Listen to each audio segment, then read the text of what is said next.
सभासदों, माननीय उप सभापति जी,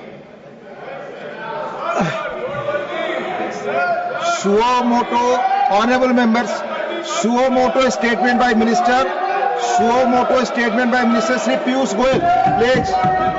Nothing is going on record. Important message. Honorable Chairman, sir, I would like to apprise the House about the statement by the President of the United States of America on 30th July 2025 regarding applicable tariff on bilateral trade from 1st August 2025. On 2nd April 2025, the US President had issued an executive order on reciprocal tariffs imposing additional duties ranging from 10% to 50% on imports from its trading partners. A baseline duty of 10% has been effective from 5th April 2025. The additional duty on India was announced at 26%, including baseline tariff of 10%. Originally, the full country-specific additional duty was to be effective from 9th April 2025, but was postponed initially for 90 days on 10th April 2025 and further extended up to 1st August 2025. Honorable Chairman, sir, India and the US entered into negotiations for a fair, balanced and mutually beneficial bilateral trade agreement in March 2025 with a target to complete the first tranche of the agreement by fall of 2025. The two sides finalized the detailed terms of reference to enter into negotiations of the BTA on 29th March 2025 during the first physical round of discussions held at New Delhi.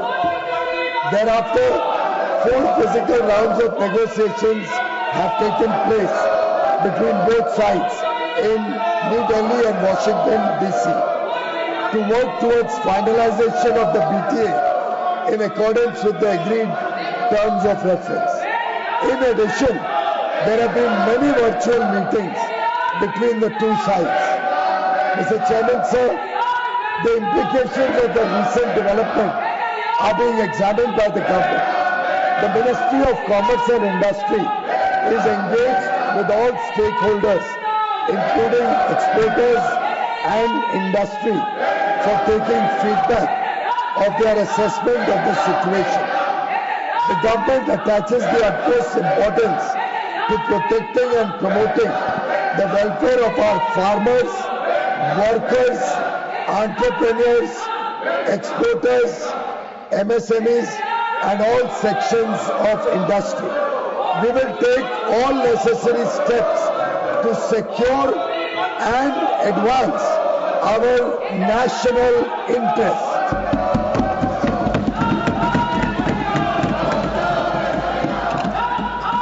Mr. Chairman, sir, in just over a decade, India has rapidly transformed from being one of the fragile 5 to the fastest growing major economy in the world. We have risen from the 11th largest economy to one of the top 5 economies, driven by our reforms, hard work of our farmers, MSMEs and entrepreneurs. It is also widely expected that we will become the 3rd largest economy in a few years. Today, international institutions and economists see India as the bright spot in the global economy. India is contributing to almost 16% of global growth. Mr. Chairman, sir, in the last decade, the government has taken transformative measures to promote India as the manufacturing hub of the world, driven by the Make in India initiative. India's young, skilled and talented workforce is driving innovation and competitiveness of Indian industry. Our exports have steadily increased during the last 11 years. In an increasingly protectionist world, India has done mutually beneficial trade agreements with UAE, UK, Australia and EFTA countries.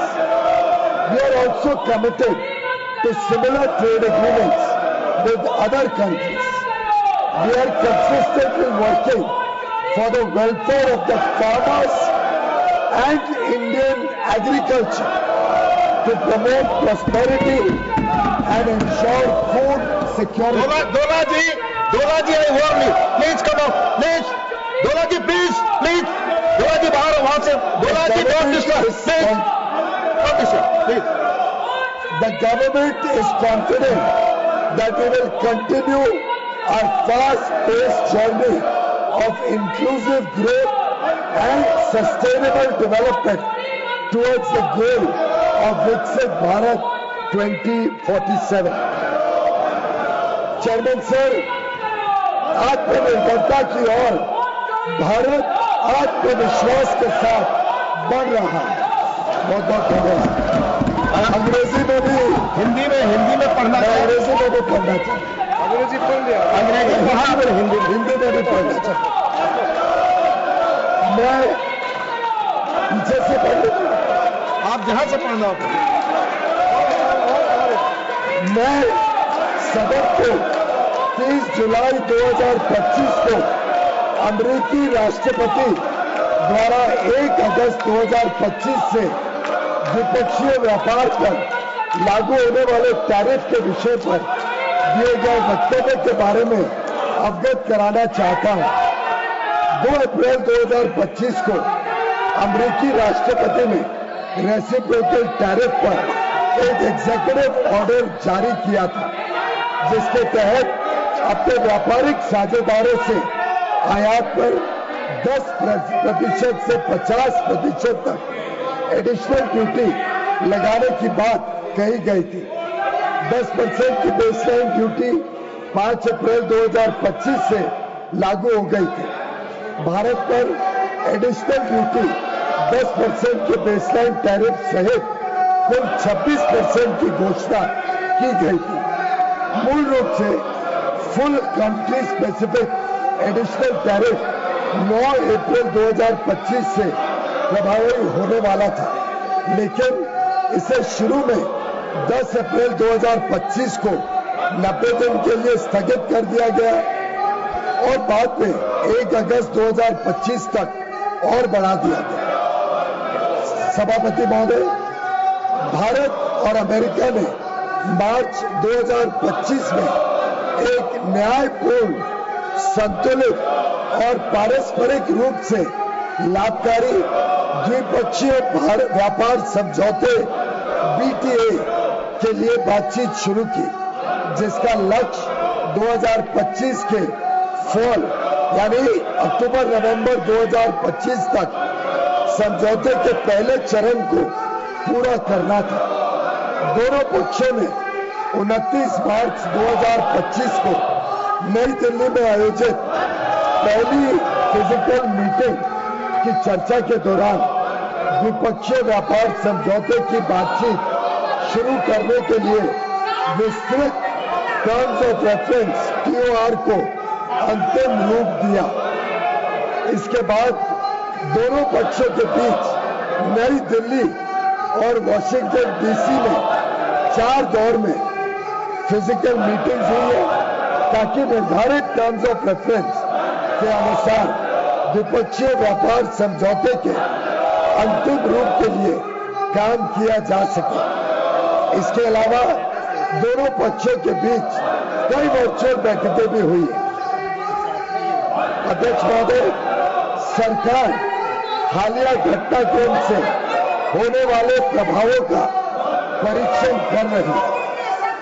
वाणिज्य एवं उद्योग मंत्रालय निर्यातकों और उद्योग सहित सभी हितधारकों से संवाद कर इस विषय पर उनके आकलन की जानकारी ले रहा है। सरकार हमारे किसानों, श्रमिकों, एंटरप्रेन्योर्स, उद्यमी, निर्यातकों, सूक्ष्म, लघु एवं मध्यम उद्योगों और उद्योग जगत के सभी हितधारकों के कल्याण की रक्षा और संवर्धन को सर्वोच्च महत्व देती है। हम अपने राष्ट्रीय हितों को सुरक्षित करने और आगे बढ़ाने के लिए सभी आवश्यक कदम उठाएंगे।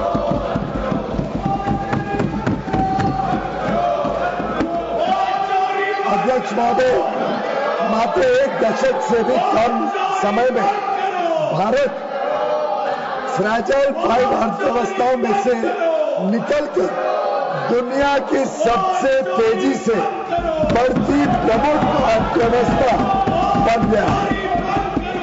हम अपने रिफॉर्म्स और अपने किसानों, एमएसएमई और उद्यमियों की कड़ी मेहनत के बल पर 11वीं सबसे बड़ी अर्थव्यवस्था से शीर्ष 5 अर्थव्यवस्थाओं में से एक बन गए हैं। यह भी अपेक्षित है कि हम कुछ ही वर्षों में तीसरी सबसे बड़ी अर्थव्यवस्था बन जाए। आज अंतर्राष्ट्रीय संस्थाएं और अर्थशास्त्री भारत को वैश्विक अर्थव्यवस्था में एक ब्राइट स्पॉट के रूप में देखते हैं। भारत वैश्विक विकास में लगभग 16% का योगदान दे रहा है। अध्यक्ष महोदय, पिछले दशक में सरकार ने भारत को विश्व के विनिर्माण केंद्र के रूप में बढ़ावा देने के लिए मेक इन इंडिया के अंतर्गत परिवर्तनकारी कदम उठाए हैं। भारत की युवा कुशल और प्रतिभाशाली वर्कफोर्स भारतीय उद्योग की इनोवेशन और प्रतिस्पर्धा की क्षमताओं को निरंतर मजबूत कर रही है।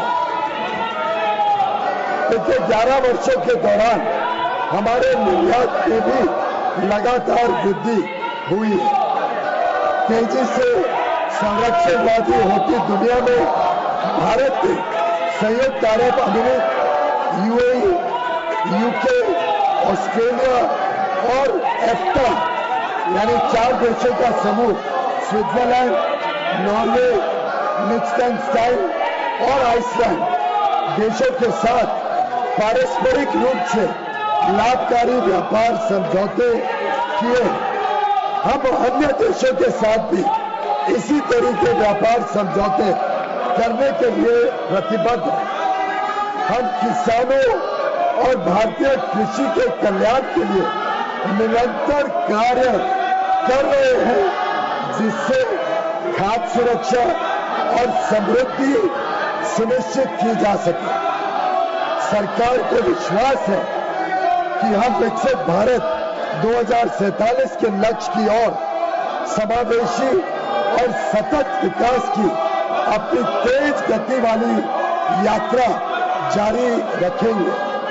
अध्यक्ष महोदय, आत्मनिर्भरता की ओर भारत आत्मविश्वास के साथ बढ़ रहा है।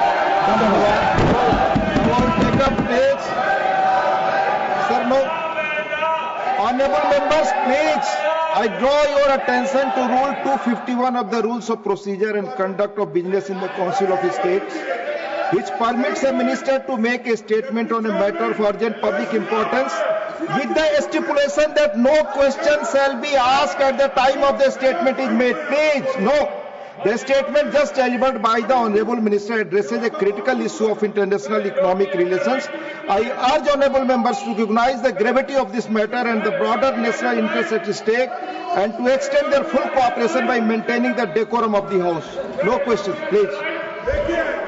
सर, ये व्यवस्था नहीं है, मैंने स्पष्ट कर दिया। रूल के तहत आप कोई क्वेरी नहीं पूछ सकते, clarifications. The House stands adjourned to meet at 11 a.m. on Friday, the 1st August 2025.